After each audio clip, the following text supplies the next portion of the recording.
কিছু কাফনের কাপড় ক্রয় করে নিয়ে আসবে। আরেক দল মানুষ তোমার আমার শেষ ঠিকানা কবর ঘর, সেখানে চলে যাবে কবর খোঁড়ার জন্য। কিছু আত্মীয় স্বজন কান্নাকাটি করবে, কিন্তু বড়ই পাতা দিয়া বাড়ির এক আঙ্গিনার মধ্যে গরম পানি করবে। গরম পানি করে গোসল দিয়ে কাফনটা পরাইয়া প্যাকেট বানায় ফেলবে। যখন তোমার আমার পায়ের দিকে বাদ দিবে, এই পা যখন তোমার বাদ দেওয়া হয়ে যাবে, একবার মন রে বুঝাও মন, এই পাও দ্বারা আর কোনোদিন তুমি হাঁটতে পারবা না। যখন তোমার আমার এই কোমরের মধ্যে বাদ দিয়ে দিবে, তখন মন রে বলো মন, এই কোমর আর কোনোদিন তুমি নড়াচড়া করতে পারবা না। এমনি ভাবে তোমার আমার মাথার মধ্যে একটা বাদ দিবে। বাদ দেওয়ার পরে মন রে বুঝাও মন, আর কোনোদিন এই মাথা নাড়তে পারবা না, আর কোনোদিন কথা বলতে পারবা না। এ ভাইরা, এ বোনেরা, মাথাটা নিচু করে একবার কল্পনা করো, যখন তোমার আমার এই খাটিয়ার মধ্যে শোয়াইয়া সবাই যখন সর্বশেষ জানাজার নামাজ পড়াইয়া গোরস্থানের দিকে নিয়ে যাবে, তোমার আমার মা মুখের মধ্যে আঁচল দিয়ে কান্নাকাটি করে বলবে, সন্তান ওরে বাঁচা দোন, জীবনের মতো বিদায় দিয়ে চলে গেল। সন্তানগুলো কাঁদবে আর বলবে, বাবা তুমি যে চলে যাও আমাদেরকে আর কে মজা কিনে খাওয়াইবে। মা জোরে জোরে কান্নাকাটি করবে, তোমার স্ত্রীও কাঁদবে, কিন্তু কোনো লাভ হবে না, লাভ হবে না। এবার তোমার আমার সন্তান যদি বড় হয়, দৌড়াইয়া আমার তোমার খাটিয়ার পিছনে যাবে, যেতে যেতে গোরস্থানে চলে যাবি। গোরস্থানে যাওয়ার পরে সন্তান যদি বুঝমান হয়, সন্তানটা কবরের মধ্যে লাফ দিয়া নেমে যাবে। নামার পরে বলবে, দাও দাও দাও, আমার বাবাকে আমার হাতে দাও। এই বাবাকে হাতে নিয়ে বলবে, ওগো বাবা, জীবনের এমন একটা মুহূর্তে আমি তোমাকে কোলে নিলাম, কত কোলে তুমি আমাকে নিয়েছো, কত নদীর পারে আমাকে কোলে করে ঘুরাইছো, তুমি আমাকে কত বাজারে হাঁটে হেঁটে টেনে টেনে নিয়ে গেছো। আজকে বাবা জীবনের শেষ মুহূর্তে এসে আমি তোমাকে কোলে নিলাম, এই কোলে নেওয়ার দ্বারা বেশিক্ষণ রাখতে পারবো না। সন্তান চোখের পানিগুলো সেরে সেরে আমাকে তোমাকে গোরস্থানের মধ্যে শোয়াই দিবে। আর মায়ের যদি লাশ হয়, মায়ের কথা কল্পনা করবে, গো মা, জীবনে কত কষ্ট তোমাকে দিছি, তোমার পেটে যখন ছিলাম কত কষ্ট তুমি পেয়েছো, প্রসব বেদনায় তোমার জান বের হয়ে যেতেছিল। মা দুনিয়ার জমিনে আমি বড় হওয়ার পরে কত কষ্ট তোমাকে দিলাম, কত গুসা করে তোমার সাথে কথা বলছি, স্ত্রীর কথা শুনিয়া তোমার সাথে কত মেজাজ দেখাইছি, কত রাগান্বিত কথা তোমার সাথে বলছি। ও মা, আজকে শেষ মুহূর্তে তোমাকে কোলে নিলাম, ও মা তুমি তো চির বিদায় দিয়ে চলে গেছো। এই কথা বলে বলে তোমাকে আমাকে ওই গোরস্থানের মধ্যে শোয়াই দিয়া সবাই মাটি যখন দিবে, দিনের বেলাও মাটি দিলে তোমার আমার কবরটা হয়ে যাবে ঘোর অন্ধকার। ঠিক কিনা বলেন? গোরস্থানের একটু মাটি বাইনা করে রাখ রে, গোরস্থানের একটু মাটি বাইনা করে রাখ।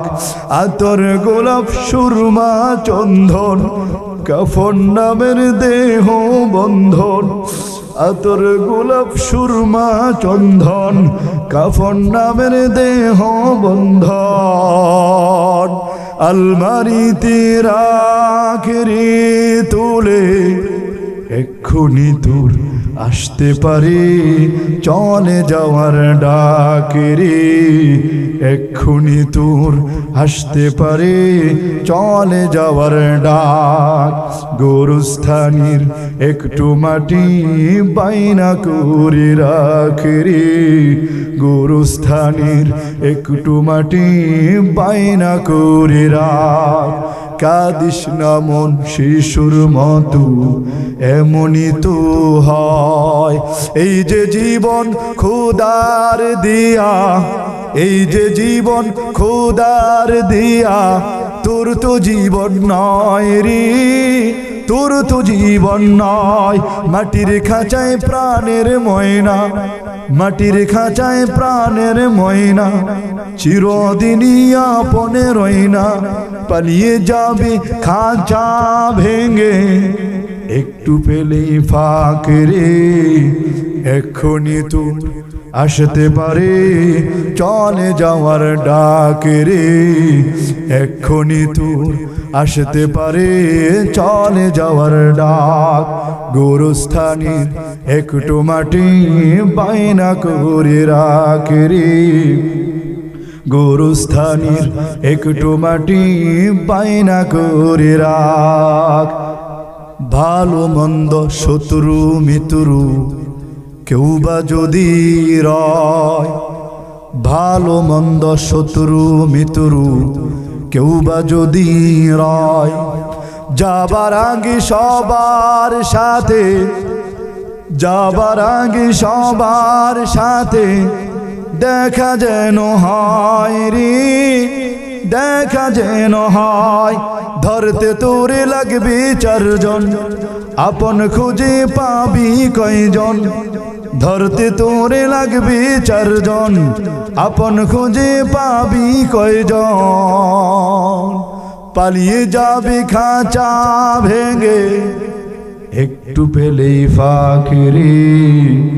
এক্ষুনি তো আসতে পারে চলে যাওয়ার ডাক, ঠিক কিনা?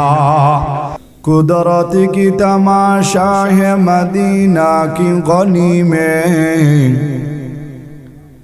कुदरत की तमाशा है मदीना की गली में। जन्नत की नमूना है मदीना की गली में, जन्नत की नमूना है मदीना की गली में। मैं दूर हूँ मजबूर हूँ ऐ सय्यद आलम, मैं दूर हूँ मजबूर हूँ ऐ सय्यद आलम। दीदार दिखाते नहीं आवाज सुना दो, दीदार दिखाते नहीं आवाज सुना दो। কে বহালো নদী দিবস রাতে দক্ষিণ হিমেল বায়ু,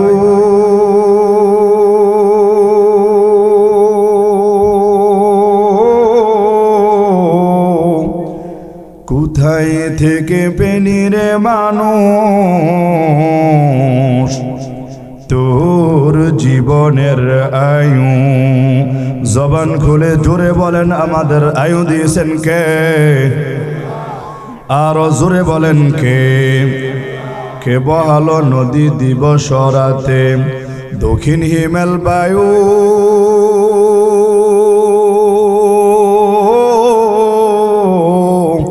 কোথায় হতে পেলি রে মানুষ তোর জীবনের আয়ু? ও ভাই মাঠের উপর কে বিছালো, মাঠের উপর কে বিছালো সবুজ শ্যামল সবই?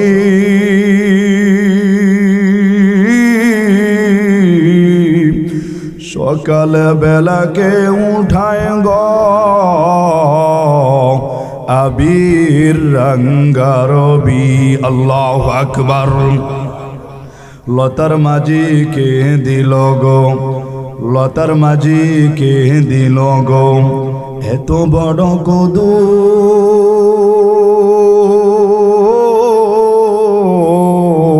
কারা দেশে মৌমাছিরা মৌচাকে দেয় মধু? শিমুল গাছি কে দিল গো, শিমুল গাছি কে দিল গো নরম নরম তুলা?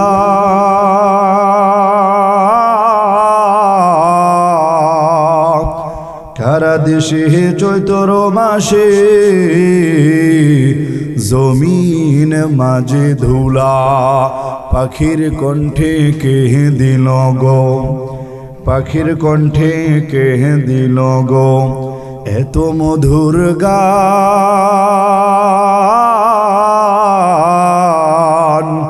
হিসেব করে দেখিয়ে সব মহান আল্লাহ তাআলার দান। ঠিক কিনা? কুরআনুল কারীমের মধ্যে জানায়া দেন, ওয়া ইন তাউদ্দু নি'মাতাল্লাহি লা তুহসুহা। আমার আল্লাহ তাআলা বলেন, ও দুনিয়ার মানুষ, দুনিয়ার জীবনের মধ্যে, এই দুনিয়ার মধ্যে আমি আল্লাহ তোমাদেরকে কত নিয়ামত দিলাম, এই নিয়ামতগুলো তুমি গণনা করে শেষ করতে পারবে না রে গোলাম। আমি আল্লাহ তোমার সারাটা জীবন নেয়ামত দিয়ে দিয়ে ভরপুর করে দিলাম। তবে বান্দা, তুমি এত নেয়ামত পাওয়ার পরেও আমি মালিককে ভুলে গেছো। তুমি এত নেয়ামত পাওয়ার পরেও আমি আল্লাহর নাফরমানি করো, আমি আল্লাহ তাআলার সাথে কুফরি করো, আমি আল্লাহ তাআলার সাথে শিরিক করো। তবে বান্দা, আমি আল্লাহ বড় দয়ালু, আমি আল্লাহ বড় মেহেরবান, যার কারণে তোর রিজিক বন্ধ করি নাই, যার কারণে আমি তোমাকে বিপদে ফালাই নাই। আমি আল্লাহ চাই তোমাকে সুযোগ দিলাম রে গোলাম, এই সুযোগটা তুমি কাজে লাগাও। তুমি একবার তাকায়া দেখো, তোমার চেয়ে কম বয়সের বহু মানুষ দুনিয়ার জমিন থেকে বিদায় নিয়ে চলে গেছে। তোমার তো চলে যাওয়ার সময় কখন এসে যাবে সেটা দুনিয়ার কেউ বলতে পারে না। কথা বলেন ঠিক কিনা? অতএব মালিকের শুকরিয়া আদায় করতে হবে সর্ব অবস্থায়, সুখে দুঃখে সর্ব হালাতে মালিকের শুকরিয়া আদায় করতে হবে। অনেক মহব্বতের মানুষ, এদের মুসাফা না করে পারলাম না। তাহলে নিয়ামত দেন কে? বাদশা হারুনুর রশিদ। দুনিয়ার জমিনের মধ্যে অনেক বড় বড় বাদশা ছিল, এর মধ্য থেকে একজন বড় বাদশাহ, যিনি ন্যায়পরায়ণ বাদশাহ ছিলেন, আলেম প্রিয় বাদশাহ ছিলেন, মাদ্রাসা প্রিয় বাদশাহ ছিলেন, ওলামায়ে কেরামকে অনেক ভালোবাসতেন।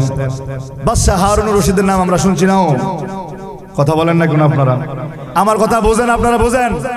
বাদশাহ হারুনুর রশিদ আলেম প্রিয় মানুষ ছিল। একদিন হঠাৎ করে দুপুর বেলা, অবেলায়, অলস দুপুরে এক আলেম বাদশার দরবারে গিয়ে হাজির। বাদশাহ হারুনুর রশিদ ওই যে রাজপ্রাসাদের মসনদে বসা আলেমকে দেখে দৌড়ে নেমে আসছে। আলেমের সম্মান, আলেমের কদর তিনি অনেক করতেন। যখন এই আলেমকে দেখলেন, বাদশাহ হারুনুর রশিদ ওই মসনদ থেকে দৌড়ে আসছে, এসে বলে, ও আলেম, এই অসময়ে তুমি কেন আমার রাজ দরবারে? তুমি তো সাধারণত এই সময় আমার রাজ দরবারে আসো না।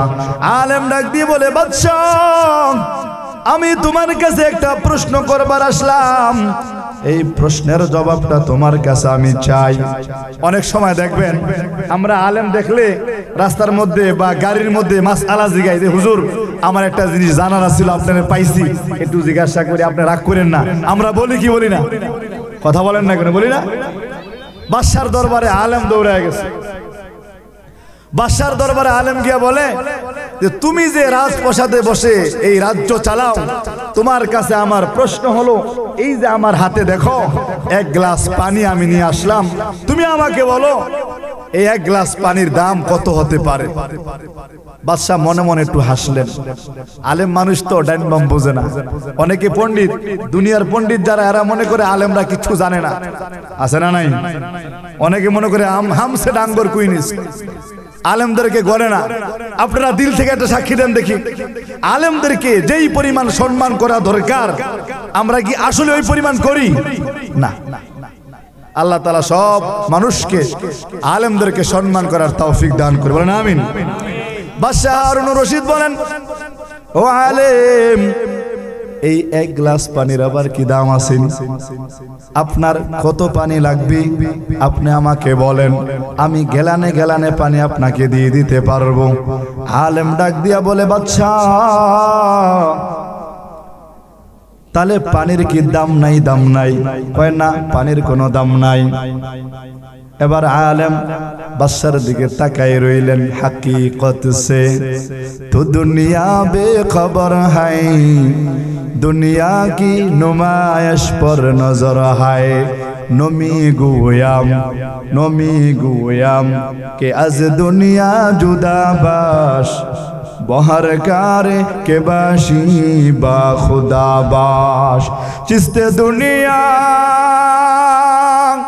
আজ খুদা গাফিল বুদান নাই কুমাশু নুকরাহু ফরজিন্দাজান বাদশাকে ডাক দিয়ে বলে ও বাদশা শুনো তোমার কাছে এক গ্লাস পানির দাম নাই আমি তোমাকে একটা কথা বলতে চাই তুমি বাদশা মানুষ বিভিন্ন এলাকায় বিভিন্ন দেশে বাণিজ্যে যাও সফরে যাও তুমি এমন এক এলাকার মধ্যে গেছো যেখানে মরুকান্তর এলাকা যেখানে কোনো বাড়িঘর নাই গাছপালা নাই যেখানে কোনো মানুষ নাই চারদিকে বালু আর বালু যেখানে শুধু মরুভূমি আর মরুভূমি একদিন দুই দিন তিন দিন পর্যন্ত তোমার কাছে পানি নাই তুমি পানি পান করতে পারো না তুমি তৃষ্ণায় বড় কাতর হয়ে গেছো পিপাসায় বড় কাতর তুমি চাইলে একটু পরেই তৃষ্ণায় অজ্ঞান হয়ে যাইবা ভাব এবার বলো বাদশা আমি যদি ওই সময় ওই কঠিন মুহূর্তে তোমার জন্য এক গ্লাস পানি নিয়ে যাই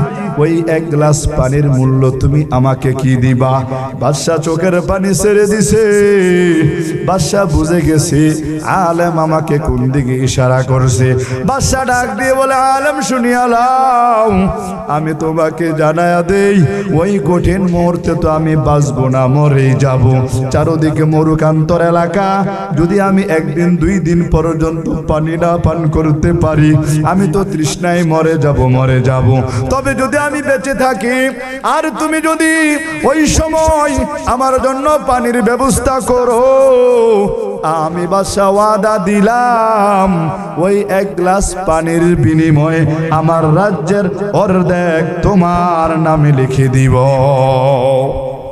সুবহানাল্লাহ বলতেন না জোরে বলেন সুবহানাল্লাহ এবার আলেম বলে ও বাদশা তুমি তো বলছো পানির কোনো দাম নাই এবার বলো পানি যে তুমি পান করলা এই পানি তোমার মধ্যে রাখতে পারবানি বাদশা বলে না এই পানি তো পেশাবের সাথে বের হয়ে যাবে এই পানি আমার ঘামের সাথে বের হয়ে যাবে এবার আলেম বলে না না না তোমার একদিন দুই দিন তিন দিন পর্যন্ত পেশাব হয় না তোমার প্রস্রাব হয় না আমরা জানি রমজান মাস যখন ভোর রাত্রে সাহারি খাই সাহারি খাওয়ার পরে একটু পানি বেশি খাই কি খাই না একটু পানি বেশি খাই না আমরা যাতে করে দিনের বেলা একটু আমার তৃষ্ণা কম লাগে একটু কলিজাটা ঠান্ডা থাকে সাহারি খাওয়ার পরে একটু পানি বাড়ায় খাই একটু দুধ খাই কি খাই না বলেন কেন কিন্তু পানি খাওয়ার পরে ফজর নামাজ পড়ে যখন আমি আপনি ঘুমায় যাই একটু পরে পেশাবের এমন বেগ লাগে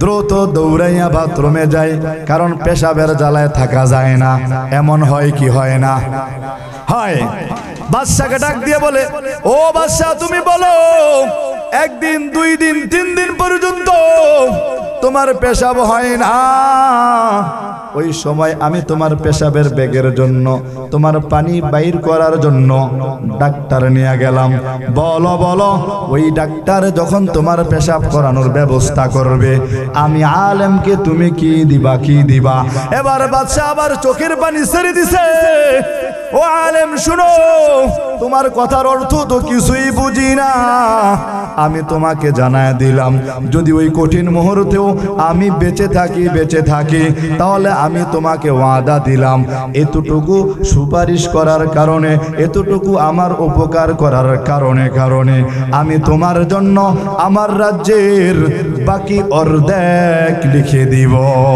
সুবহানাল্লাহ বলেন কাদেরে কোদে রতুদারি বরকামাল আনতা রব্বি আনতা হাসবি জুল জালাল তুহি কাদের জলিলুল্লাহ জাহাদাদ বহর হালে তুহি মেরা নিগাহবান আল্লাহ তাআলা যদি দয়া না করতো আল্লাহ তাআলা যদি আমাদেরকে পানির ব্যবস্থা না করতেন তাহলে যেই এলাকায় পানি নাই ওই এলাকায় পানির মূল্য আছে আজকে তো আমার মালিক আমাদের জন্য সাগরকে সাগর নদী পানি দিয়েছেন চাইলে পানি পাওয়া যায় যেখানে পানি নাই সেখানে বুঝে যায় মালিকের নিয়ামতের কত মূল্য কথা বলেন ঠিক কিনা তাহলে এই মালিক যে আমাদেরকে এখানে দয়া করে মায়া করে নিয়ে আসলেন, মালিকের শুকরিয়া আদায় করার দরকার আছে না নাই?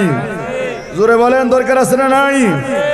সবাই মিলে শুকরিয়া জানাই আল্লাহ, শুকরিয়া জানাই তোমায়, অসহায় বান্দা মোরা বেঁচে আছি তোমার দয়ায়।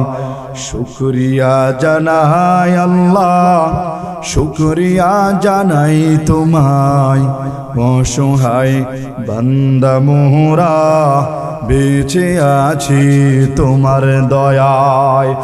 নীলিম আকাশ তোমার মহিমা করছে প্রকাশ, খুঁটিবিহীন নীলিম আকাশ তোমার মহিমা করছে প্রকাশ। মেঘরাশি বৃষ্টি ঝরায়, মেঘরাশি বৃষ্টি ঝরায় তোমার নিপুণ ইশারায়। শুকরিয়া জানাই তোমায়, শুকরিয়া জানাই আল্লাহ, শুকরিয়া জানাই তোমায়, অসহায় বান্দা মোরা বেঁচে আছি তোমার দয়ায়। দু চোখে বরে স্বপ্ন দিলে, বেঁচে থাকার আশা দিলে, দু চোখে বরে স্বপ্ন দিলে, বেঁচে থাকার আশা দিলে, ফুলে ফলে সাজিয়ে দিলে, ফুলে ফলে সাজিয়ে দিলে, স্নিগ্ধ শ্যামল সুশোভায়। শুকরিয়া জানাই তোমায়, শুকরিয়া জানাই আল্লাহ, শুকরিয়া জানাই তোমায়, অসহায় বান্দা মোরা বেঁচে আছি তোমার দয়ায়। আমরা কার দোয়ায় বেঁচে আছি? জোরে বলেন, কার দোয়ায়? আমার আল্লাহ তাআলা যদি আমার প্রতি দয়া না করতেন, তাহলে বান্দা আমরা দুনিয়ার জমিনের মধ্যে এক সেকেন্ডও টিকে থাকা সম্ভব ছিল না। কথা বলেন ঠিক কিনা? এই দুনিয়ার জমিন, এই দুনিয়ার হায়াত আমার আল্লাহ তাআলা সামান্য সময়ের জন্য দিছে। এই ইমানদার মুসলমান রামপ্রসাদের এলাকার লোকেরা, তোমাদেরকে কয়েকটা মেসেজ দিব, এই কথাগুলো দিলের কানে নরম করে শুনিয়া লাও। মাথাটা নিচু করে একটু চিন্তা করে রে গোলাম, আমার আল্লাহ তাআলা হায়াতের জীবন বড় দয়া করে দিছে। এই হায়াতের জীবন এখন তো কারো 100 বছরও পাওয়া যায় না, খুব কম। কারো 60 বছর, কারো 70 বছর, কারো আবার 50 বছর, কেউ বা আরো আগেও মারা যায়, এমন আছে না নাই? গত বছর এই মাহফিলের মধ্যে আপনারা সবাই জানেন আল্লাহর বান্দা শাহজাহান ভাই, শাহজাহান ভাই এই দুনিয়ার জমিনে মাদ্রাসার জন্য, ওলামায়ে কেরামের জন্য কত কিছু করেছে। তিনি তো কোনোদিনও ভাবে নাই মাহফিলের দিনে দুনিয়ার জমিন থেকে বিদায় নিবে। ইমানদার মুসলমান, মনটা নরম করিয়া নাও, এমন সময় তোমার আমার আসবে কোন কাজ অসম্পূর্ণ, কোন কাজ সম্পূর্ণ হয়েছে এগুলো কিছুই দেখবে না, দেখবে না। মালাকুল মাউত যখন আল্লাহ তাআলার ওয়ার্ডার হয়ে যাবে, বরুই গাছের পাতা আজরাইলের সামনে এসে পড়ে যাবে, আমার মাওলা বলেন সাথে সাথেই তার জান কবজ হয়ে যাবে। আল্লাহ তাআলা বলেন, ইদা জাআজালুহুম লা ইস্তাখিরুনা সাআতাও ওয়া লা ইস্তাকদিমুন। আল্লাহ তাআলা বলেন, ও দুনিয়ার মানুষ, একবার চিন্তা করিয়া দেখো, দুনিয়ার জামানায়, দুনিয়ার হায়াতের জীবনে যখন তোমার প্রাণবায়ু শেষ হয়ে যাবে, একটা সেকেন্ড পরিমাণও বিলম্ব করবে না, একটা সময় তোমার আগেও যাবে না, চোখের পলক পরিমাণ, এক লামহা পরিমাণও তোমার জন্য অপেক্ষা করবে না। দেখবে না তুমি এলাকার ক্ষমতাশীল, দেখবে না তুমি অনেক ধনাঢ্যবান, দেখবে না তোমার অনেক কাজ বাকি, দেখবে না তোমার ছেলে সন্তান বিয়ে হয়েছে কি হয় নাই, দেখবে না তোমার ঘর বাড়ি পরিপূর্ণ হয়েছে কি হয় নাই। এই সবগুলো দূরে সরাইয়া তোমার আমার প্রাণবায়ুটা টান মেরে নিয়ে যাবে। কথা বলে ঠিক কিনা? অতএব হায়াতের জীবন বড় অল্প। এই অল্প সময় আল্লাহ তাআলা আমাদেরকে কেন পাঠাইলেন এই কথাটা জানাবো। আল্লাহ তাআলা বলেন লিয়াবলুয়াকুম আইয়ুকুম আহসানু আমালা। ও বান্দা, দুনিয়ার জমিনে আমি আল্লাহ তোমাদেরকে হায়াতের জীবনের একটা টিকিট দিলাম। এই হায়াতের জীবনের শুরু আছে, আবার শেষও হয়ে যাবে, কিন্তু মধ্যবর্তী সময়টা কেন দিলাম? আমি তোমাদেরকে একটা পরীক্ষা নেব। এই পরীক্ষার মধ্যে যারা উত্তীর্ণ হইবা, যারা আমার পরীক্ষায় পাশ করবা, আমি আল্লাহ তোমাদের জন্য পুরস্কার রেখে দিছি। আর যারা এই পরীক্ষার মধ্যে তোমরা ফেল করবা, বিফল হবা, তারা খসিরত দুনিয়া ওয়াল আখিরা, দুনিয়ার মধ্যে ক্ষতিগ্রস্ত হইবা, পরকালও ক্ষতিগ্রস্ত হইবা। আমরা সবাই পরকালে সফল হইতে চাই। কে কে আল্লাহকে ডাক দিয়ে বলেন আল্লাহ, আর জোরে বলেন আল্লাহ। এই রামপ্রসাদের মাদ্রাসার ময়দানে আপনাকে খুঁজতে আমরা এসেছি গো মালিক। আপনি একটা বার আমাদের দিকে তাকাইয়া আমাদের জীবনের সব গুনাহ খাতা মাফ করিয়া দেন। আমিন কোন, আমিন কোন। আমাদের হায়াতের জীবন বড় ছোট। এই হায়াতের জীবনের মধ্যে তুমি যদি গুনাহ করে করে কাটাও, তোমার হায়াতের জীবন শেষ হয়ে যাবে। তুমি যদি আল্লাহ তাআলার গোলামি করো, মালিকের নাফরমানি না করো, তাহলে তোমার জীবন শেষ হয়ে যাবে। তবে সফল ব্যক্তি কে হইল? সফলতা অর্জন করলো কে কে? দুনিয়ার জমিনে বড় গাড়ির মালিক হওয়া, বড় জায়গা জমিনের মালিক হওয়া, বাড়ির মালিক হওয়া, সম্পদের মালিক হওয়া, এটা সফলতা নয়, সফলতা নয়। আমার আল্লাহ তাআলা বলেন হায়াতের জীবন পাড়ি দিয়ে আসার পরে যাদেরকে আল্লাহ তাআলা জাহান্নাম থেকে মুক্তি দিয়ে জান্নাত দিয়ে দিবে, তারাই হলো পরম সফলতা অর্জনকারী। সুবহানাল্লাহ। এই কথাটা আল্লাহ তাআলা কোরআনে বলছেন, ফামান যুহজিহা আনিন নারি ওয়া উদখিলাল জান্নাতা ফাকাদ ফাজ। যাদেরকে আমার মালিক জাহান্নাম থেকে মুক্তি দিয়ে হাসরের ময়দানে বলবে, ফেরেশতা এই বান্দাগুলিকে আমার আরশের নিচে ছায়া দাও, কারণ তারা দুনিয়ার জীবনে আমার কোনো নাফরমানি করে নাই, আমি আল্লাহ তাআলার ভয়ে সুদ খায় নাই, ঘুষ খায় নাই, আমি আল্লাহ তাআলার হারাম কোনো কাজ করে নাই, আমি আল্লাহ তাআলার নাফরমানি করে নাই।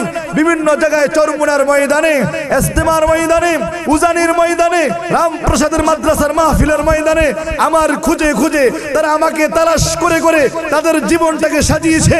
হে ফেরেশতা, আমার এই বান্দাগুলিকে আজকে আমি কষ্ট দিব না, তাদেরকে আমার আরশের নিচে ছায়া দাও। আমি আল্লাহ তাদের যেই পরিমাণ সওয়াব দরকার ওই পরিমাণ সওয়াব দিয়ে আমি বলছি ফেরেশতা তাদেরকে জান্নাত দিয়ে দাও। আমার আল্লাহ তাআলার এই শক্তি আছে না নাই? আল্লাহ তাআলার এই সামর্থ্য আছে না নাই? যেই আল্লাহ তাআলা 10 জন সাহাবীকে দুনিয়ার মধ্যে জান্নাতের সার্টিফিকেট দিয়েছেন, এই আল্লাহ তাআলা এখন আছে না নাই? জোরে বলেন আছে না নাই? কিন্তু ওই বিশ্বাস আর ইয়াকিন আমাদের নাই। কথা বলেন ঠিক কিনা? বিশ্বাস আর ইয়াকিন এমন আছে আমাদের নাই। আমাদের যদি একটা মুসিবত আসে, একটা বিপদে পড়ি, সবাই নৈরাশ হয়ে যায়। আল্লাহ তাআলার এত মানুষ থাকতে আমার বিপদে ফেলাইলো। হ্যাঁ গো, কত টাকা পয়সা, এদের কত ধন দৌলত, এরা 5 ওয়াক্ত নামাজ পড়ে না, এগো কোনো বিপদ নাই। কেউ আছে না এরকম বলনেওয়ালা? আছে। কত দেখি গুনার কাজ করে, গান শুনে, বাজনা শুনে, এদের একটা মুসিবত আইতে দেখি না, কিন্তু আল্লাহ তাআলা খালি আমারই মুসিবত দেয়। কারণটা কি? এই কথা বলা যাবে না। হাদিসের মধ্যে আসছে স্পষ্ট পেগাম, আল্লাহ তাআলার যেই বান্দা যত বড় মুমিন, যে যত বড় মুমিন বান্দা তার পরীক্ষা তত বড়। সুবহানাল্লাহ বলতেন। যে যত বড় মুমিন, কামেল মুমিন, তার পরীক্ষা বারবার আসে। কারণ দুনিয়ার জীবনটা তো মুমিনদের জন্য পরীক্ষা। আর দুনিয়া সিজনুল মুমিন ওয়া জান্নাতুল কাফির। দুনিয়ার জীবন হলো মুমিনদের জন্য কয়েদখানা, জেলখানা। আর যারা কাফের, মুশরিক, বেঈমান, যারা আমার আল্লাহর পয়গাম মানে না, আল্লাহ তাআলাকে মানে না, তাদের জন্য এই দুনিয়া জান্নাতের মতো, তারা এই দুনিয়া পাবে, পরকাল আর পাবে না। তাহলে আমরা দুনিয়া চাই না পরকাল চাই? আমরা জান্নাত চাই না জাহান্নাম চাই? জান্নাত চাই। অতএব মালিক এই হায়াতের জীবন আমাদেরকে যতটুকু দিয়েছে, গোলামি করব কার? দাসত্ব করব কার? নামাজ পড়ে না নামাজ ছেড়ে। এখানে অনেকে এমন আছে দেখবেন, হ্যাঁ মাগরিব নামাজে পড়ে নেই, আছে না? মাগরিব পড়লো আজকে জোহর আসর পড়ে নেই, এমনও আছে। কিন্তু এই মাদ্রাসার মাহফিল এখানে যাই, দেখি এই ময়দানের মধ্যে ওলামায়ে কেরাম আসবে, এখানে আল্লাহ তাআলার বুজুর্গ বান্দারা আসবে, দেখি এই উসিলায় আল্লাহ তাআলাকে হেদায়েত দেয় কিনা। কথা বলে ঠিক কিনা? অতএব এই ময়দানের শেষ পর্যন্ত আমরা থাকবো তো ইনশাআল্লাহ। শেষ পর্যন্ত থেকে আখিরি মুনাজাত ধরে তারপরে যাব। যাই হোক, বলতেছিলাম আমাদের হায়াতের জীবন খুবই ছোট, খুবই ছোট। হায়াতের জীবনের ছোট্ট জীবনে শয়তান আমাদেরকে কিভাবে ধোঁকা দেয়, এই ধোঁকাটা আমি আপনাদেরকে জানাই। মনিব গোলামকে ডাক দিয়ে বলেন, ও গোলাম, তোমার খেদমতে আমি খুশি হয়ে গেলাম।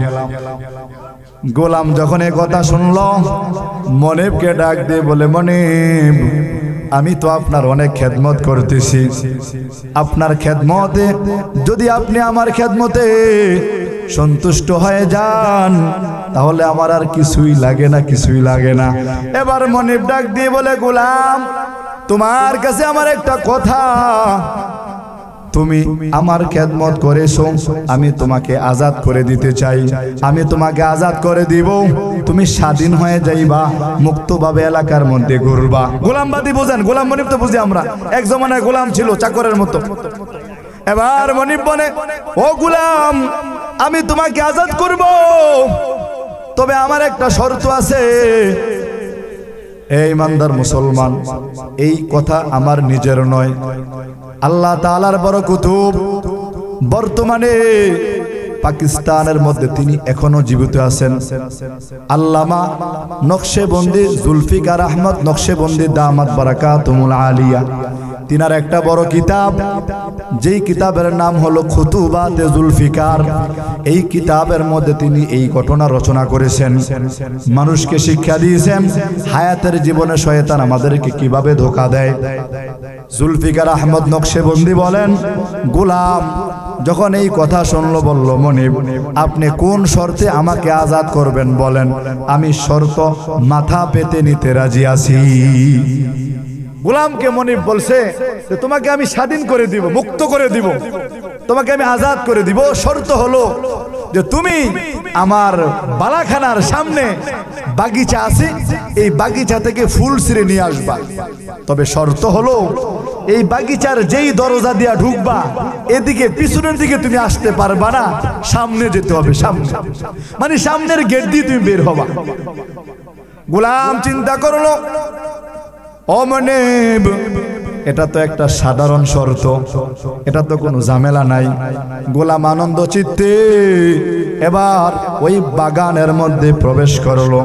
গোলাম বাগিচার মধ্যে প্রবেশ করার আগেই চিন্তা করলো, মনিব বলেছে পিছনে আসা যাবে না, সামনের দিকে যাওয়ার অধিকার আছে। এবার গোলাম বাগিচার মধ্যে ঢুকে দেখে বাগিচার শুরুতে অনেক সুন্দর সুন্দর ফুল। গোলাম চিন্তা করলো, আমার মনিব তো বলছে সুন্দর একটা ফুল নেওয়ার জন্য, না না না, আমি এই ফুলটা ছিঁড়বো না, মনে হয় সামনে আরো সুন্দর ফুল আছে। গোলাম লোভে পড়ে গেল, এবার সামনে যেতে লাগলো। সামনে যাওয়ার পরে একটু দূরে যাওয়ার পরে গিয়া দেখে পিছনে যেই ফুল দেখছে এর চেয়ে সুন্দর ফুল সামনে আছে। গোলাম চিন্তা করলো, মনিব তো বলছে ভালো একটা সুন্দর ফুল নিতে, অতএব আমি আরেকটু সামনে গিয়া দেখি, হতে পারে আরো ভালো ফুল পাওয়া যাবে। অনেক সময় লোভে ধরে নাও। গোলাম সামনে যেতে যেতে বাগিচার মাঝখানে চলে গেছে। মাঝখানে যাওয়ার পরে দেখে পিছনে যেই ফুল দেখছে এর চেয়ে শত শত গুণে অনেক সুন্দর ফুল মাঝখানে। গোলাম বলে না না না, এখান থেকেও ফুল ছিঁড়া যাবে না, আমি আরো সামনে যেতে চাই। যেই বাগানের শুরুতে এবং মাঝখানে এত সুন্দর ফুল, না জানি বাগানের শেষে কত সুন্দর ফুল আছে। এবার গোলাম দৌড়াইতে দৌড়াইতে বাগানের শেষ প্রান্তে চলে গেছে। শেষে যাওয়ার পরে দেখে সেখানে অনেকগুলো ফুলের গাছ, কিন্তু কোনো গাছের মধ্যে ফুল নাই। এবার গোলাম চোখের পানিগুলো ছেড়ে দিছে। হায় রে, আমার মনিব বলেছে সামনে যাওয়া যাবে, পিছনে যাওয়া যাবে না। আমি তো আর পিছনে গিয়ে ফুল ছেড়তে পারবো না, আমারও তো আজাদ হওয়া আর হলো না, আমি তো স্বাধীন হইতে পারলাম না। এই ইমানদার মুসলমান, এই ঘটনা একবার দিলের কানে বুঝো। ও পর্দার অন্তরালের মা, একবার চিন্তা করিয়া দেখো জুলফিকার আহমদ নকশবন্দি এই গল্পের মধ্যে আমাদেরকে কি শিক্ষা দেয়। গোলাম মনিবের সামনে গিয়া দাঁড়ায় গেছে। মনিব, আপনি তো আমাকে সুযোগ দিয়েছিলেন আমি যেন ফুল ছিঁড়ে নিয়ে আসি, কিন্তু আমি তো ফুল ছিঁড়তে পারি নাই, সামনে চলে গেলাম, পিছনে যেতে পারি নাই, আপনার বাধা।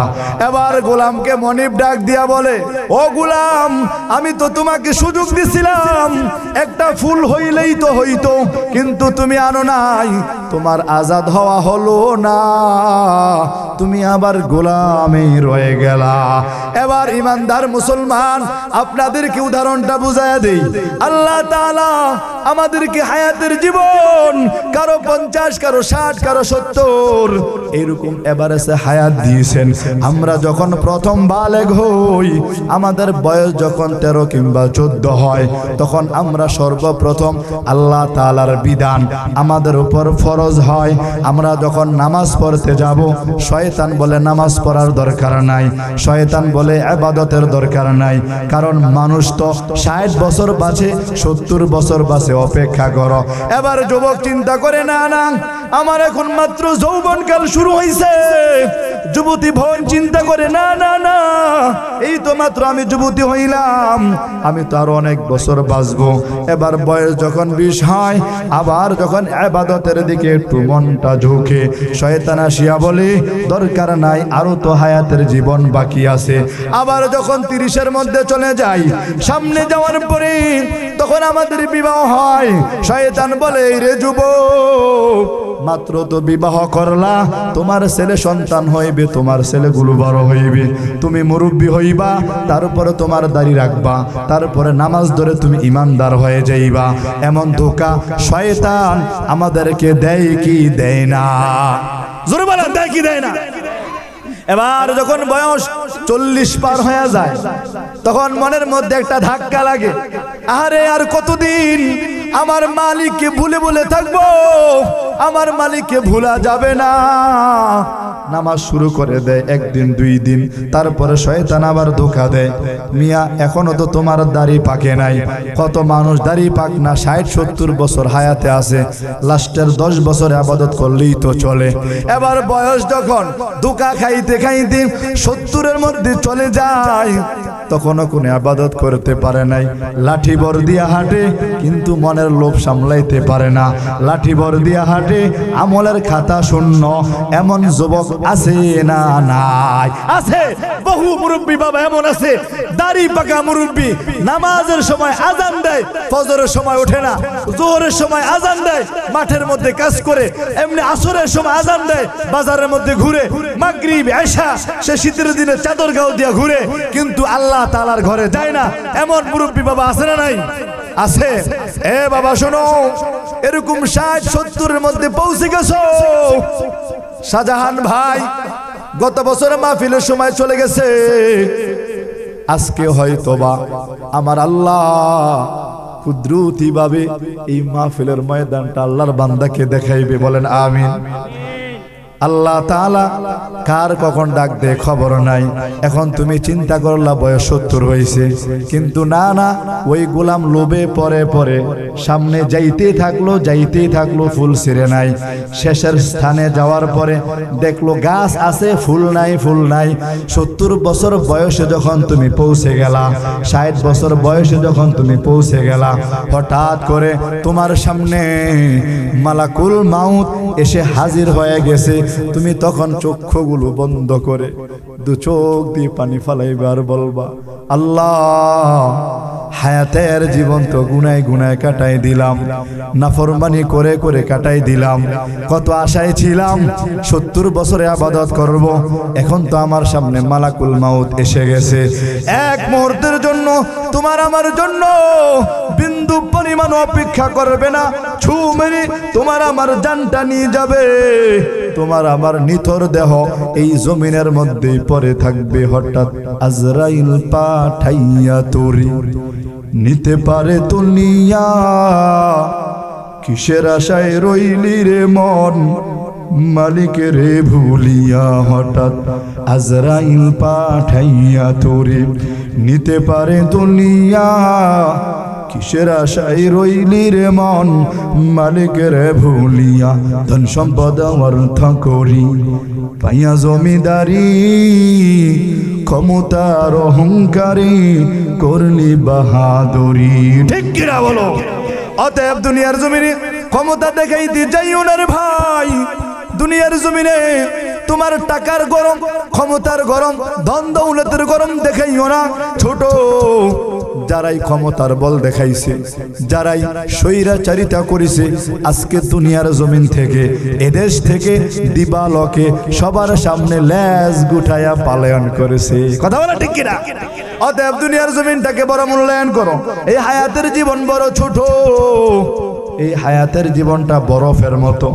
দোকানদার যখন পানি দ্বারা বরফ বানায়, বরফ বানায়া যখন এটাকে বের করা হয়, এই বের করার পর থেকে বরফ আর রাখা সম্ভব না।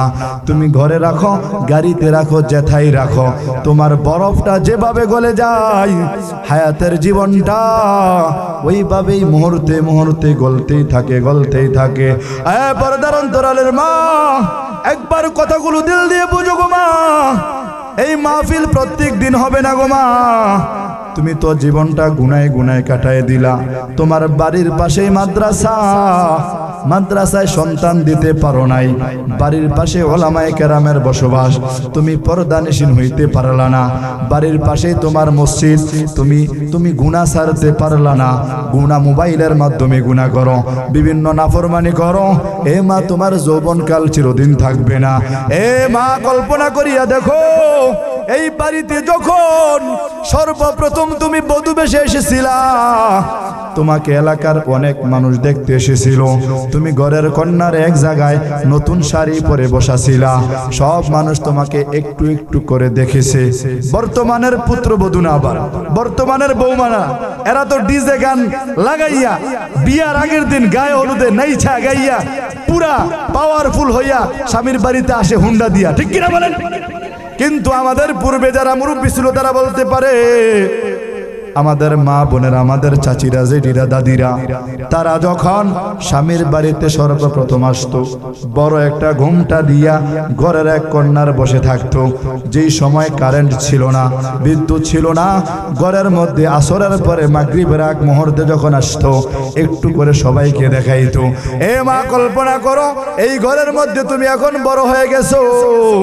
এই ঘরের মধ্যে তোমার সন্তান হইল, সন্তানগুলো বড় হইল, সন্তানগুলোকে বিবাহ দিলা। ঘরটা দুর্বল ছিল, এখন সুন্দর ঘর হয়েছে। আগে সোনের ঘর ছিল, এখন টিনের ঘরের মালিক হয়ে গেছো।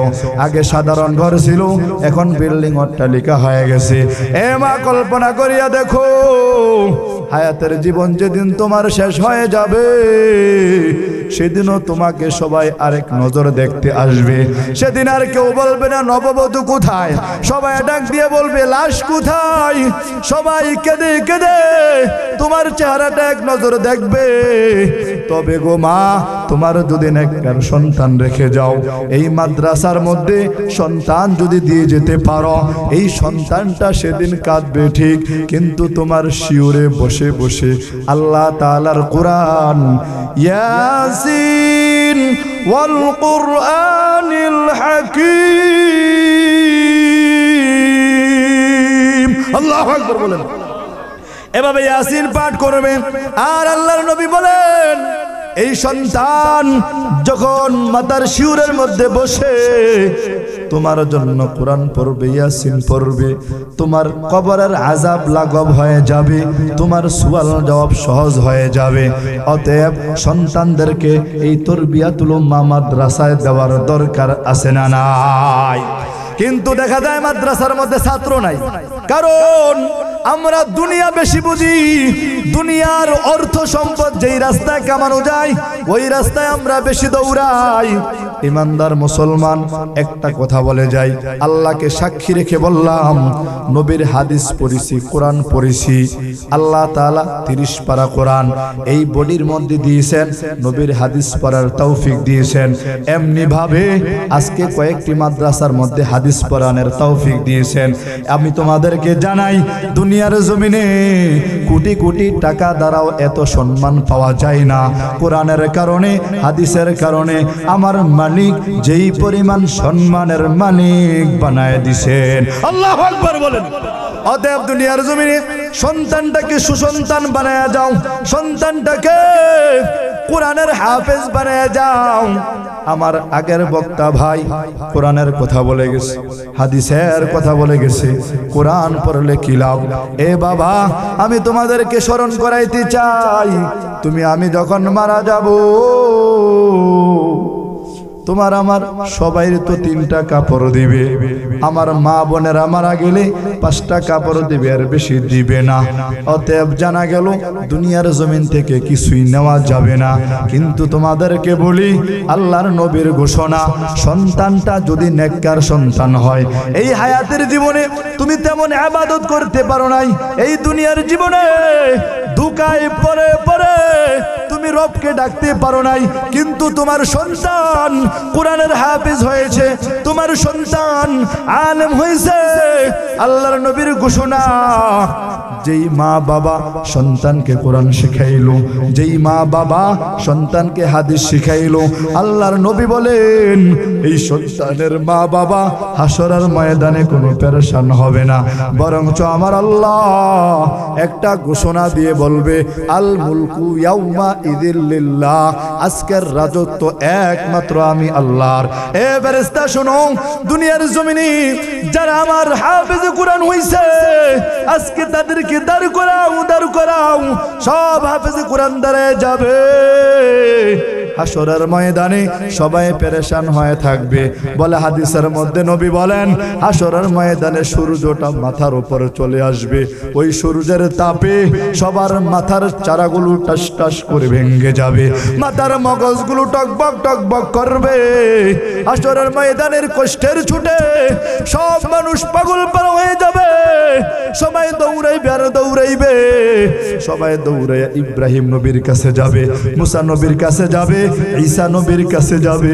সবাই বলবে আজকে আমাদের কোনো রক্ষা নাই, আমরা নিজেরাও পেরেশানির মধ্যে আছি, তোমরা এদিক সেদিক দৌড়াদৌড়ি না করে ওই যে আকায়ে নামদার তাজদারে মদিনা হযরতে মুহাম্মদ সাল্লাল্লাহু আলাইহি ওয়াসাল্লাম মাকামে মাহমুদের মধ্যে সিজদা অবস্থায় আছে, সেখানে যাও। যদি নবী মুহাম্মদুর রাসূলুল্লাহ আজকে সুপারিশ না করে, আমার আল্লাহ তাআলা বড় জালালত নিয়ে আছে, আল্লাহ তাআলা বড় গুসা নিয়ে আছে, আল্লাহ তাআলা বড় রাগান্বিত হয়ে আছে। যাও নবীকে বলো, নবী যদি সুপারিশ না করে এই হাসরের ময়দান থেকে আমরা কেউ রক্ষা পাবো না। এবার নবী মুহাম্মদুর রাসূলুল্লাহর কাছে সবাই দৌড়ে গিয়ে বলবে, ও নবী এই হাসরের ময়দানের কষ্ট আর সহ্য হয় না, আল্লাহ আল্লাহ বিচার করে হয়তো জাহান্নাম দেখ কিংবা জান্নাত, কিন্তু হাসরের ময়দানে আর থাকতে চাই না। আল্লাহ তাআলা নবীর সুপারিশ পাইয়া বিচার কার্য শুরু করার আগে ফেরেশতাদেরকে বলবে, ফেরেশতা তোমরা যাও যাও আমার হাফেজে কোরআনদেরকে নিয়ে আসো। হাফেজে কোরআন যারা দুনিয়ার জমিনে আমার কোরআন পড়েছে, আমার নবীর হাদিস পড়েছে, তাদেরকে আরশে আজিমের নিচে ছায়া দাও।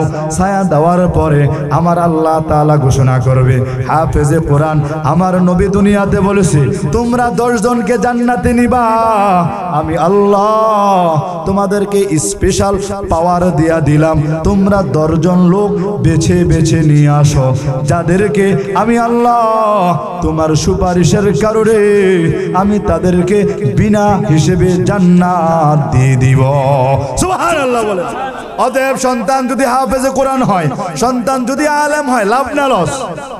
জোরে বলেন, লাভ না লস? তাহলে সন্তানকে মাদ্রাসায় পড়ানোর দরকার আছে না নাই?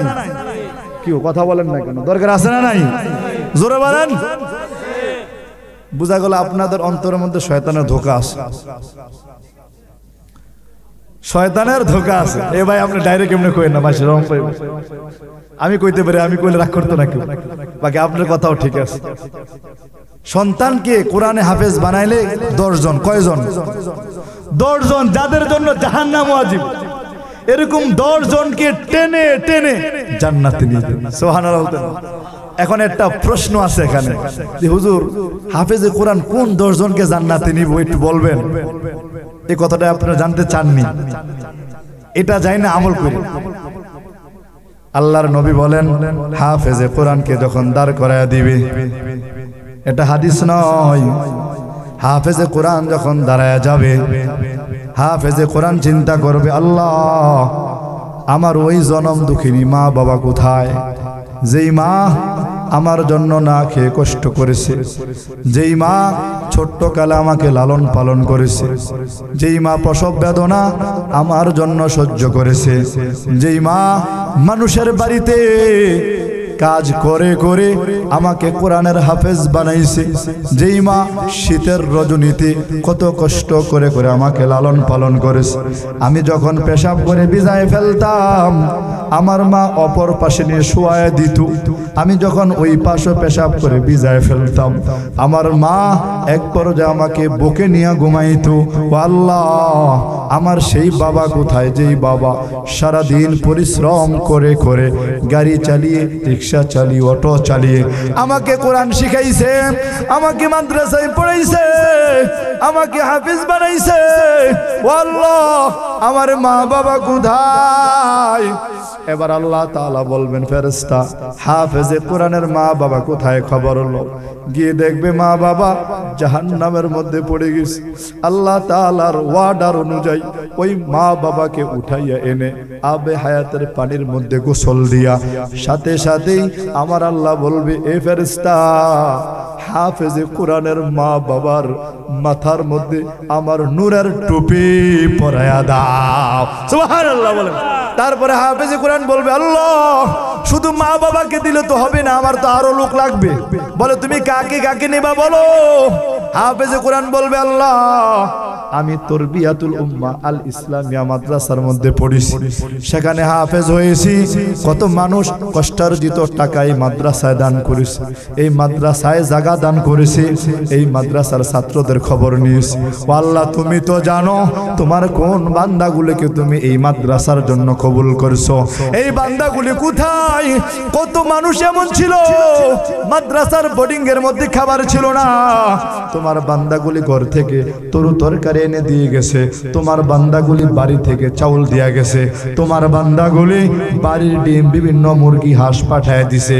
আল্লাহ, এই বান্দা বান্দিগুলি কই? আজকে আমি হাফেজে কোরআন তাদের জন্য সুপারিশ করতে চাই, সুপারিশ করতে চাই। এবার সাথে সাথে হাফেজে কোরআন যখন সুপারিশ করবে, ওই মাদ্রাসার যারা খেদমত করত, উস্তাদ এবং ছাত্র যারা যারা সহযোগী ছিল সবাইকে আমার আল্লাহ হাফেজ কোরআনের উসিলায় সাথে সাথে জান্নাত দিয়ে দিবেন। তখন সেটাই হবে ফামান যুহজিহা আনিন নারি ওয়া উদখিলাল জান্নাতা ফাকাদ ফাজ।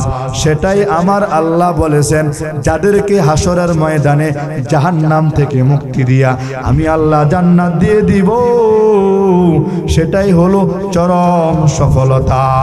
সফলতা চাই কি চাই না আমরা?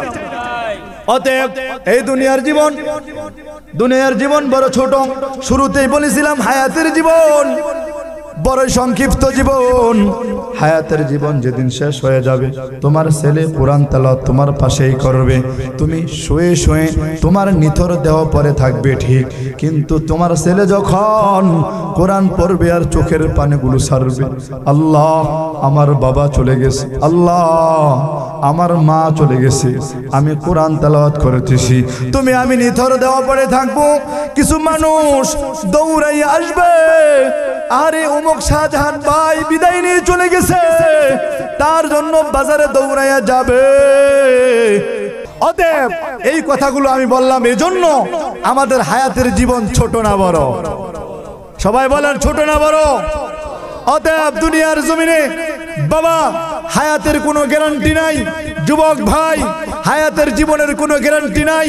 তুমি মনে করিও না মাত্র আমার বয়স এত, আমার বয়স 40, আমার বয়স 30, এই কল্পনা তুমি ভুলও করিও না। কারণ তোমার চেয়ে আরো ছোট যুবক অল্প সময়ে বিদায় নিয়ে চলে গেছে। অনেকের দাদা জীবিত, বাবা মারা গেছে, অনেকের বাবা জীবিত, ছেলে মারা গেছে, অনেকের দাদা বাবা সবাই জীবিত, নাতি মারা গেছে। কথা বলেন ঠিক কিনা? অতএব হায়াতের নিয়ে কোনো বড়াই করার দরকার নাই। হায়াতের জীবন কোনো গ্যারান্টি নাই। অতএব বাবা, যারা এখন আমরা নামাজের উপর উঠতে পারি নাই, যারা এখন আমরা হারাম গান বাজনা জড়িত আছি, যারা আমরা এখনো পর্দানিশীন হতে পারি নাই, যারা এখনো আমরা আল্লাহর নবীর সুন্নতের উপর উঠতে পারি নাই, অতএব সবগুলো ছেড়ে মালিকের প্রকৃত গোলাম হওয়ার দরকার আছে না নাই? অতএব এই রামপ্রসাদ চরের আজকের মাহফিলের সফলতা সার্থকতা তখনই হবে, সেদিনই হবে যদি এই মাহফিলের মাধ্যমে একজন মানুষ, একজন যুবক, একজন বান্দা যদি প্রকৃত আল্লাহ তাআলার আশিক হয়ে যায়, নবীর আশিক হয়ে যায়, নামাজ ধরে ফেলে, দাড়ি রেখে ফেলে, তাহলে এই মাহফিলের সফলতা। কথা বলেন ঠিক কিনা? আর যদি মনে করেন বক্তা একটা আইছিল, অনেক সুন্দর বয়ান করছে, দেখবে না আগামীকাল সকালে অনেকেই বলবে যে অমুক বক্তা এরকম বয়ান করছে। যেখানে আপনাদের এখানে শাস্টল আছে কিনা আমি জানি না, এদের দোকানে বসে বসে বলবো অমুক বক্তাটা এরকম ভালো বয়ান করছিল, অমুক বক্তা এই করছিল, হ্যাঁ কিন্তু ফজর নামাজ পড়ে নাই, আছে না নাই? তো এই বয়ানের কি হতো? আমার কথা আপনারা বুঝতেছেন? এই বয়ানে কোনো লাভ নেই। 12:30 1টা পর্যন্ত বয়ান হইল, কিন্তু পরের দিন ফজর আমি পড়লাম না, পরের দিন থেকে আমার ইবাদত পরিবর্তন হইল না, মাহফিলের আগে এবং পরে আমি একই রয়ে গেলাম। তাহলে বাবা এই মাহফিল যদি প্রত্যেক দিন দেওয়া হয় কোনো লাভ আছে? কোনো লাভ নেই। অতএব আপনাদের কাছে আমার উদারত আহ্বান থাকবে, আমরা অনেকে দাড়ি পাকা মুরব্বী সামনে আছি, আমরা অনেকেই বয়স একবার ভারতকে পৌঁছে গেছে, একবার চক্ষু বন্ধ করে কল্পনা করেন তো গত বছর যারা এই মাহফিলে ছিল এদের অনেকে চলে গেছে না? স্পষ্ট প্রমাণ তো শাহজাহান ভাই। আমি আজকে টলারের মধ্যে বসে আমার মিডিয়ার ভাইরে বলছিলাম যে এই মাহফিলে যাইতেছি, এই মাহফিলে গত বছর এরকম মাহফিলের মধ্যে আল্লাহর এক বান্দা আল্লাহটাকে সাড়া দিচ্ছে। অতএব এই হায়াতের জীবনের কোনো বড়াই করো না। আজকে তোমার যৌবন শক্তি আছে, আজকে তোমার ক্ষমতার শক্তি আছে, আজকে তোমার রাষ্ট্রীয় ক্ষমতা আছে, এগুলো কয়দিন? এই তো প্রমাণ। স্বৈরাচার সরকার যতদিন ছিল ততদিন আপনার আমার পাওয়ার ছিল, তিনি চলে গেছে, তিনি তো আরামে আছে। আমি আপনি যে তার পদাঙ্ক অনুসরণ করে আমি আমার এলাকার পাশের ঘরের ভাইয়ের সাথে খারাপ আচরণ করেছিলাম, আমার একই এলাকার আরেক ভাইয়ের জুলুম করছিলাম, এখন আমি তার সামনে চেহারা দেখাই কিভাবে? সে তো আরামে বাবার দাদার দেশে আছে, আমি আপনি তো শত্রু হয়ে গেলাম, আমি আপনি তো পরস্পর লেগে গেলাম। অতএব আল্লাহর নবীর আল্লাহ তাআলার বিধান মোতাবেক চলে, আল্লাহ তাআলার আদর্শের উপর চলে, যদি আমরা ভাই ভাই হয়ে চলতে পারি, আমরা যদি সকলেই এক ছাদের নিচে যেহেতু আসি, এক মায়ের আপন ভাইয়ের মতো আমরা চলতে পারি, তাহলে অবশ্যই অবশ্যই সাহাবীদের জমানায় যেমনি ভাবে আমার আল্লাহ তাআলা রহমত নাজিল করেছিলেন, সাহাবায়ে কেরামকে যেমনি ভাবে আমরা সুরানি মানুষ বলে আখ্যা দিচ্ছি, ঠিক তেমনি ভাবে এখনো এই বর্তমান জমানায় যদি নবীর আদর্শ মোতাবেক আমরা ভাই ভাই হয়ে চলি, আল মুসলিমু আখুল মুসলিম, আল মুসলিমু আখুল মুসলিম, এক মুসলমান আরেক মুসলমানের ভাই, যদি আমরা ভাই ভাই দেনওয়ালা আল্লাহ আছে না নাই? জোরে বলেন আছে না নাই? অতএব ক্ষমতার বাহাই দেখেও না, ক্ষমতার বড়াই দেখেও না ভাই। এই ক্ষমতা দেখাইয়া যারাই ক্ষমতা দেখাইছে তারা আজকে শেষ হয়ে গেছে। যারা আমরা সামনে ক্ষমতা আসব তাদের জন্য পয়গাম হলো, বাবা ন্যায় বিচার করো, ইনসাফ কায়েম করো, আল্লাহর নবীর সুন্নত মোতাবেক চালাও দেশ। দেখবা তোমরা যতদিন বেঁচে থাকবা মানুষ ততদিন পর্যন্ত তোমাকে চাইবে, কারণ মানুষ শান্তি চায়, মানুষ শান্তি চায়, মানুষ আরামে আয়েশে মালিকের ইবাদত করতে চায়, মানুষ নিজের জানটা নিয়ে চারটা ডাল ভাত খেয়ে আরামে থাকতে চায়, ঠিক কিনা বলেন? অতএব আপনাদের কাছে কয়েকটি পয়গাম দিছি। এক নাম্বার পয়গাম হলো আগামী কাল থেকেই ফজর থেকে নামাজ ধরবো ইনশাআল্লাহ। বলেন না ইনশাআল্লাহ? যারা হাত তুলেন, হাত তুলেন, জোরে বলেন ইনশাআল্লাহ। যারা দাড়ি রাখি না দাড়ি রাখবো ইনশাআল্লাহ। যুবকরা ইনশাআল্লাহ কয় না, বলেন ইনশাআল্লাহ। আর যারা আমরা মায়েরা পর্দার অন্তরালে আছি, আমরা যারা বেপর্দায় চলি, মা আজকে হাতটা তুললে আল্লাহরা দেখান যে আল্লাহ আজকের পর থেকে ইমরান আশরাফি বলছে যে নবীর সুন্নত মোতাবেক চললে, আল্লাহর বিধান মেনে চললে তুমি এই দিবা, আমি তোমাকে রাজি করার জন্য আমি পর্দা নিশীন হয়ে চলবো, স্বামীরে কষ্ট দিব না, ছেলে সন্তানের খেদমত করব, পর পুরুষের সামনে আমরা যাব না। আর আপনাদের কাছে বড় সবক হলো শাহজাহান ভাই যে মারা গেছে তার কথা আমার কাছে হুজুররা বলছে যে মাদ্রাসার জন্য নিবেদিত প্রাণ ছিল, মাদ্রাসার অনেক ভালোবাসতো। আচ্ছা বলেন তো এটা কি হুজুরকে দোয়া না? এই যে ভালো জানা এটা দোয়া কিনা বলেন? দোয়া। তা আমরা কি এরকম দোয়া লাগে না আমাদের? আমি মারা গেলাম, আপনারা একদিন শুনবেন যে এই বক্তা মারা গেছে, বলবেন যে বক্তাটা ভালো আছিল, বলবেন না আপনারা? এটা দোয়া। অতএব এই তরবিয়াতুল উম্মার সাথে সময় লাগান, শ্রম দেন, টাকা থাকলে টাকা দেন, পরামর্শ দিলে পরামর্শ দেন, যে যতটুকু সামর্থ্য রাখেন ওই পরিমাণ সময়, ওই পরিমাণ অর্থ, ওই পরিমাণ যা আছে দিয়া শরীক থাকবেন। আপনি আমি যখন চলে যাব এই মাদ্রাসার এই রুমে বসে বসে আমার জন্য কোরআন খতম হবে, আমার জন্য তারা যখন হাত তুলবে আল্লাহর কাছে দোয়া করবে, আল্লাহ তোমার এই বান্দা মাদ্রাসার জন্য নিবেদিত প্রাণ ছিল। আল্লাহ তাআলা সবাইকে মাদ্রাসার সাথে লেগে থেকে আল্লাহ তাআলার রেজামন্দি হাসিল করে রবের পরম জান্নাত কামাই করার তৌফিক দান করে, বলেন আমিন।